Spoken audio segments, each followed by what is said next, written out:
Hai semua, saya Chandramouli Anandan dari kursus CPM 2031 dan dalam video ini saya akan menerangkan tentang chord.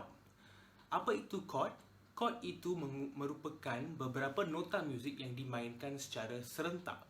Terdapat dua jenis chord yang utama iaitu chord major dan juga chord minor. Terdapat satu rahsia yang sangat-sangat mudah bagi sesiapa yang tidak pernah mempelajari muzik untuk mengenali apa itu bezanya dengan chord major dengan chord minor.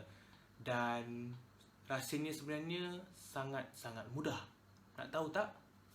Jom kita lihat. Baiklah, saya akan mulakan dengan chord major dulu. Untuk chord major, ini adalah papan kekunci. Dalam papan kekunci ini ada 12 nota yang bermula daripada C dan akhiri dengan B. Di antara 12 nota ini ada 7 kunci putih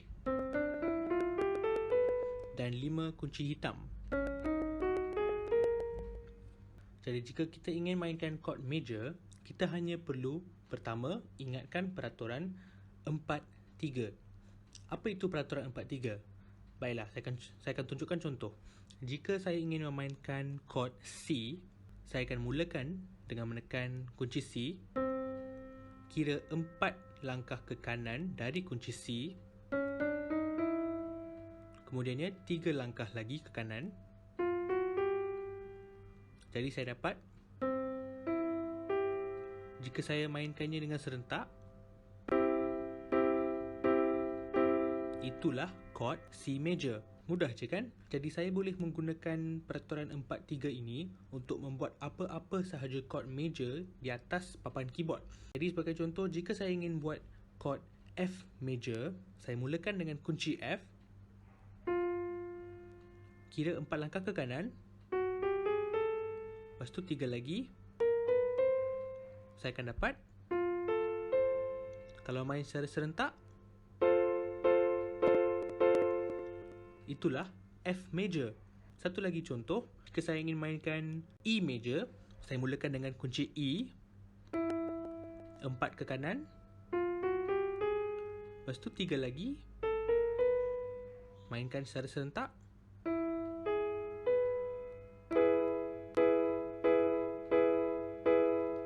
itulah E major. Jadi anda mungkin tertanya-tanya, adakah peraturan ini hanya terhad kepada kunci yang putih? Bukan. Saya juga boleh menggunakan peraturan ini jika saya ingin memulakan dengan nota sharp ataupun kunci-kunci yang hitam. Jadi jika saya ingin mainkan chord C sharp major, saya mulakan dengan nota C sharp, kira 4 ke kanan, lepas tu 3 lagi, saya akan dapat,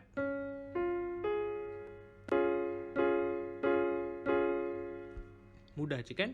Satu lagi contoh, jika saya ingin memainkan chord F sharp major, saya mulakan dengan F sharp, kira 4 ke kanan, 3 lagi, saya akan dapat,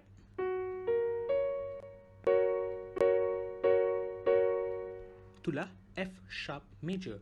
Jadi itulah betapa mudahnya untuk memainkan chord major. Baiklah, sekarang untuk chord minor pula, peraturannya hampir sama dengan chord major, tapi satu perubahannya, kita terbalikkan 3 dan 4. Jadi kalau major kita gunakan peraturan 4-3, untuk chord minor kita gunakan peraturan 3-4. Jadi maksudnya, jika saya ingin memainkan chord C minor, saya mulakan dengan C, saya kira 3 langkah dulu ke kanan, lepas tu 4 lagi, saya mainkan secara serentak,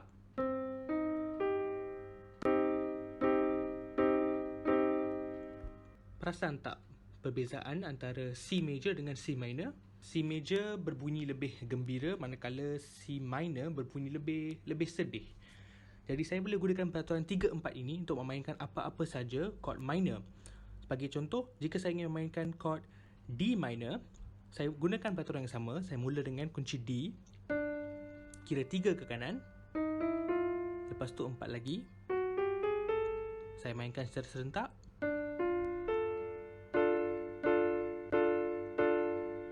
itulah chord D minor.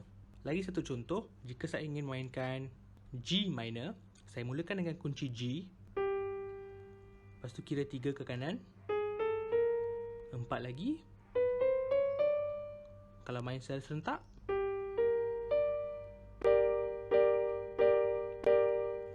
itulah G minor. Sama seperti chord major, saya juga boleh menggunakan peraturan ini untuk kunci-kunci hitam ataupun kunci sharp.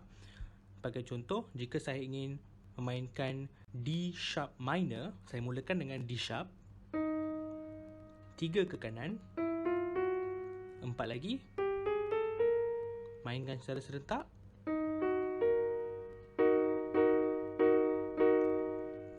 Satu lagi contoh, jika saya ingin memainkan chord F sharp minor, saya mulakan dengan F sharp, 3 ke kanan, 4 lagi.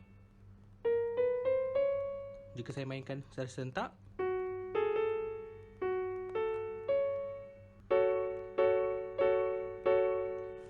mudah saja kan? Jadi itulah rasa yang mudah supaya semua orang boleh memainkan chord major dan chord minor dengan mudah. Kita hanya perlu mengingati peraturan 3-4 untuk chord minor dan peraturan 4-3 untuk chord major. Itu saja untuk sekarang. Sekarang saya harap anda sudah mempelajari sesuatu yang baru dan anda juga mampu membuat chord anda dengan sendiri, sama ada chord minor atau chord major, hanya dengan mengetahui dua rahsia, iaitu rahsia 4-3 dan juga rahsia 3-4. Harap anda suka video ini. Itu saja daripada saya. Terima kasih.